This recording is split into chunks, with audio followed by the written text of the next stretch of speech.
Hello friend, विधिज्ञान channel में आपका स्वागत है। आज हम इस वीडियो में जानेंगे दंड प्रक्रिया संहिता 1973 के धारा 160 साक्षियों की हाजिरी की अपेक्षा करने की पुलिस अधिकारी की शक्ति। बहुत ही इम्पोर्टेंट सेक्शन है। इस सेक्शन को हम दो तरीके से समझेंगे। पहले तो इसके हम उपधारा को जानेंगे और उसके बाद में एक आप लोग को बहुत ही महत्वपूर्ण जजमेंट बताऊंगा। इसमें जो जजमेंट है श्रीमती नंदिनी सतपथी बनाम PL दानी AIR 1978। इसमें 4 प्रश्न सुप्रीम कोर्ट के सामने आया था। उस चारों प्रश्न में सुप्रीम कोर्ट ने बहुत अच्छे तरीके से जवाब दिया था। वो सारी बातें हम इस वीडियो में अच्छे तरीके से डिस्कस करने वाले। आगे बढ़ने से पहले मैं आप लोगों को बता दूं कि मैं अपने विधि ज्ञान चैनल पे जो अध्याय 12 है CRPC के, उसमें पुलिस को किसी मामले को जांच करने की शक्ति के बारे में दिया गया, जो कि धारा 154 से लेकर धारा 176 तक है। मैं एक एक करके हर एक सेक्शन पे वीडियो बना रहा हूँ ताकि आप लोगों को इसके बारे में नॉलेज हो, आपको इसकी जानकारी मिले। मैं आपको बता दूं कि मैं अपने विधि ज्ञान चैनल पे धारा 154 से धारा 159 तक ऑलरेडी वीडियो अपलोड कर चुका हूँ। डिस्क्रिप्शन बॉक्स में आपको लिंक भी दे दूंगा, आप लोग पुरानी वीडियो भी सुन सकते हैं। साथ में मैं आप लोग को एक बात की जानकारी और दे दूं कि अगर आपको ये वीडियो पसंद आता है तो प्लीज आप लाइक जरूर कीजिएगा। अगर आप लोग मेरे विधि ज्ञान चैनल पर नए हैं, सब्सक्राइब और बेल आइकन घंटी को प्रेस करना बिल्कुल मत भूलिएगा। तो आइए हम शुरुआत करते हैं कि धारा 160 में कौन सी बातें बताई गई है। सबसे पहले मैं आपको बता दूं कि धारा 160 में 2 उपधारा दिया गया है, यानी 2 सबसेक्शन दिया गया है। पहले हम उपधारा 1 को देखते हैं। कोई पुलिस अधिकारी जो इस अध्याय के अधीन अन्वेषण कर रहा है, यानी किसी भी पुलिस थाने के अधिकारी अगर अध्याय 12 में, जैसे कि मैंने आपको बताया, पुलिस को किसी मामले की जांच करने की शक्ति, उसके तहत अगर कोई जांच कर रहा है अपने थाने की या किसी पास के थाने की सीमाओं के अंदर विद्यमान किसी ऐसे व्यक्ति से जिसका दी गई इतला से या अन्यथा उस मामले के तथ्यों और परिस्थितियों से परिचित होना प्रतीत होता है, यानी कोई भी व्यक्ति अगर इंफॉर्मेशन देता है और उस इंफॉर्मेशन के बारे में पुलिस अधिकारी जांच पड़ताल करता है, एक रिपोर्ट तैयार करता है, उस रिपोर्ट में अपने समक्ष हाजिर होने की अपेक्षा लिखित आदेश द्वारा कर सकता है और वह व्यक्ति को अपेक्षानुसार हाजिर होगा। यानी बहुत ही सिंपल है कहने का मतलब कि जो इंफॉर्मेशन दिया गया और जिसमें व्यक्ति को हाजिर होने के लिए कहा गया है कि आप हाजिर होइए, आपसे हम पूछताछ करेंगे, वो व्यक्ति वहाँ पे बुलाए हुए टाइम पे थाने पे हाजिर होगा, पुलिस अधिकारी के सामने हाजिर होगा। साथ में एक और बात इसमें बताया गया कि किसी पुरुष से जो 15 वर्ष से कम आयु का या 65 वर्ष से अधिक आयु का है, या किसी स्त्री से या किसी मानसिक या शारीरिक रूप से निःशक्त व्यक्ति से ऐसे स्थान से जिसमें ऐसा पुरुष या स्त्री निवास करती है, भिन्न किसी स्थान पर हाजिर होने की अपेक्षा नहीं की जाएगी। यानी कोई पुरुष हो या कोई महिला हो जो 15 वर्ष से कम हो या 65 वर्ष से अधिक की उम्र है उनकी, या वो मानसिक रूप से या शारीरिक रूप से निःशक्त हैं, वैसे व्यक्ति को एकांत में नहीं बुलाया जाएगा। ऐसे जगह पे उन लोगों को बुलाया जाएगा जहाँ पे कि कोई ना कोई व्यक्ति पुरुष या स्त्री वहाँ पे निवास करते हो। इसके बाद उपधारा 2 कहता है अपने निवास स्थान से भिन्न किसी स्थान पर उपधारा 1 के अधीन हाजिर होने के लिए प्रत्येक व्यक्ति के उचित खर्चों का पुलिस अधिकारी द्वारा संदाय करने के लिए राज्य सरकार इस निमित्त बनाए गए नियमों द्वारा उपबंध कर सकती है। यानी कहने का मतलब है कि जैसे हमने उपधारा 1 में देखा कि वो किसी भी व्यक्ति को जो इन्फॉर्मेशन में जिसका भी नाम है उसको थाने में बुलाने के लिए आदेश दे सकती है और वो व्यक्ति आएगा, लेकिन वो आने जाने का जो खर्चा है जो राज्य सरकार एक डिसाइड करती है वो खर्चा उसको दिया जाएगा। तो आपने तो अभी जाना एक्ट में कौन सी बातें लिखी हुई है, एक्ट के अकॉर्डिंग आपने समझा, तो आपने धारा 160 को बहुत ही अच्छे तरीके से समझ गए होंगे, मुझे पूरा विश्वास है।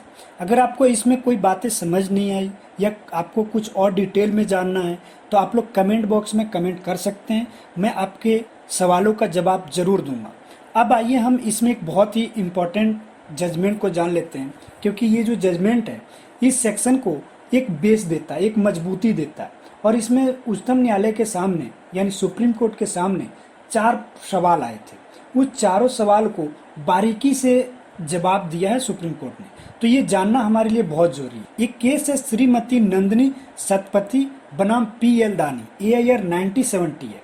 इस वाद में उच्चतम न्यायालय ने निर्धारित किया कि किसी महिला को पुलिस थाने में हाजिर होने के लिए विवश किया जाता है तो इस कार्य के लिए CRPC सेक्शन 160 सबसेक्शन 1 का उल्लंघन माना जाएगा। इस वाद में श्रीमती नंदिनी जो उड़ीसा के भूतपूर्व मुख्यमंत्री थी और केंद्र में भी मंत्री पद पर रह चुके। उनको भ्रष्टाचार का आरोप लगाए जाने के बाद कटक पुलिस स्टेशन में हाजिर होने को कहा गया। इसके बाद ये थोड़ा लंबा जजमेंट है, मैं इसके अंदर और नहीं जाऊंगा। मैं आपको सीधा अब ये जो 4 प्रश्न है उसके बारे में मैं आप लोगों को बताता हूँ कि सुप्रीम कोर्ट ने इस 4 प्रश्न को कितने अच्छे तरीके से बताया है। इसको आप लोग गौर से सुनिएगा। पहला सवाल है, भारतीय संविधान अनुच्छेद 20 का 3 में प्रावधान किया गया कि अभियुक्त को स्वयं साक्षी होने के लिए विवश नहीं किया जाएगा। अनुच्छेद 20 का 3 तथा सीआरपीसी 160 का 2 का क्या क्षेत्र है? चुपचाप रहना क्या न्यायालय तक सीमित है या पुलिस के सामने भी सुरक्षा देता है? सुप्रीम कोर्ट ने इस सवाल को बहुत ही आसान शब्दों में जवाब दिया कि भारतीय संविधान के अनुच्छेद 20 का 3 न्यायालय तथा सीआरपीसी का सेक्शन 160 के तहत पुलिस अधिकारी के पूछताछ पर भी लागू होता है। किसी अभियुक्त को उत्तर देने के लिए बाध्य नहीं किया जाए। इसके बाद सवाल दूसरा आता है, क्या संविधान के अनुच्छेद 22(1) के तहत अभियुक्त को अपने वकील से विचार विमर्श करने का अधिकार है? इसमें भी सुप्रीम कोर्ट ने बहुत ही आसान सा जवाब दिया कि संविधान के अनुच्छेद 22(1) के तहत अपने पसंद के अधिवक्ता से विचार विमर्श कर सकते। तीसरा सवाल आता है, क्या किसी स्त्री को यह निर्देश दिया जा सकता है कि वह पुलिस स्टेशन में हाजिर हो? ये बहुत ही महत्वपूर्ण सवाल था इस केस के लिए भी और भी बहुत सारे ऐसे केस आने वालों के लिए। तो इसमें सुप्रीम कोर्ट ने बहुत ही बारीकी से जवाब दिया। आप लोग इस सवाल को जरूर याद रखिएगा, आपके बहुत काम का चीज है, बहुत ही बेनिफिट वाला ये जवाब है सुप्रीम कोर्ट का कि स्त्री को पुलिस थाने में हाजिर होने का निर्देश देना सीआरपीसी सेक्शन 160(1) का उल्लंघन है। इस वाद में श्रीमती नंदिनी सतपथी पर पुलिस थाने में हाजिर होने के लिए दबाव डाला गया, जो सरासर गलत है। इसलिए सीआरपीसी सेक्शन 160(1) का घोर उल्लंघन है। अगर किसी सेशन न्यायालय ने ही क्यों न अभियुक्त को पुलिस थाने में हाजिर होने का आदेश क्यों न दिया, उस पे भी अनुच्छेद 20 का 3 और सीआरपीसी सेक्शन 160(1) वहां पे भी लागू होता है। पुलिस को उसके तहत ही कार्य करना चाहिए, उसके तहत ही आदेश का पालन करना चाहिए।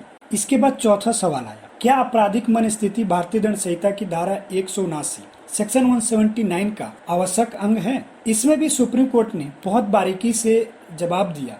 कहा कि भारतीय दंड संहिता 1860 की धारा 179 सेक्शन 179 में आपराधिक मनस्थिति मेंस रिया का अपराध का आवश्यक तत्व, यानी कहने का मतलब था सुप्रीम कोर्ट का, अगर किसी भी मामले में अभियुक्त ने अगर जानबूझकर इनकार नहीं किया, उस प्रश्न का जवाब देने के लिए इनकार नहीं किया, तो उसमें अपराध नहीं बनता, बल्कि धारा 179 यानी सेक्शन 179 जो है अनुच्छेद 20 का 3 के सीमा के तहत है। इस प्रकार का अधिकार अनिवार्य तौर पर न होकर विवेक के तौर पे अभियुक्त को करना चाहिए। किसी मामले में पुलिस अधिकारी द्वारा पूछे गए प्रश्न से अभियुक्त फंसने वाला नहीं है तो उस प्रश्न का जवाब देना जरूरी है। यानी अगर कोई भी पुलिस अधिकारी अगर कोई सवाल पूछ रहा है और उस सवाल से अगर वो लगता है कि मैं इसमें फंसूंगा नहीं, मेरे लायक ये सवाल नहीं है, मैं इसका जवाब दे सकता हूँ, तो उसका देना अनिवार्य है। कोई अभियुक्त ऐसे प्रश्न का जवाब नहीं देता है तो वह दोषसिद्धि का बुलावा करता है। अगर कोई भी व्यक्ति अगर पुलिस के सामने बैठा है, अगर वो पुलिस अगर उससे कोई सवाल पूछता है तो अगर वो हाँ या ना में अगर कोई जवाब नहीं देगा तो एक तरीके से वो माना जाएगा कि वो दोषसिद्धि है, उसने वो गलत कार्य किया है। लास्ट में इस जजमेंट ने न्यायालय ने कह दिया कि श्रीमती नंदिनी सतपथी को विधि के अनुसार उत्तर देने का अनिवार्य बनता है। उनको जो भी पुलिस अधिकारी अगर कोई भी प्रश्न पूछता है तो उसको विधि के तहत रहते हुए उसको जवाब देना चाहिए, हाँ या ना में जरूर जवाब देना चाहिए। तो आपको ये वीडियो कैसा लगा आप लोग मुझे प्लीज एक बार जरूर कमेंट करके जरूर बताइएगा, क्योंकि मैंने आपको इस वीडियो को समझाने के लिए बहुत ही इम्पोर्टेंट जजमेंट को लेकर आया, क्योंकि आप लोगों को ये जजमेंट बहुत ही काम का चीज़ है, आप लोग को समझना चाहिए। अगर आप लोग नहीं समझे हैं तो आप लोग मुझसे कमेंट बॉक्स में कमेंट करके पूछ सकते हैं, मैं आपके सवालों का जवाब जरूर दूंगा। तो आइए अब हम नेक्स्ट वीडियो के साथ फिर से मिलेंगे। मैं आप लोगों से रिक्वेस्ट करते हुए जा रहा हूँ कि अगर आप लोग मेरे विधि ज्ञान चैनल पर नए हैं तो प्लीज़ आप सब्सक्राइब और बेल आइकन घंटी को प्रेस जरूर कर लीजिएगा। आपको मेरे इस वीडियो सुनने के लिए बहुत बहुत धन्यवाद। Thank you.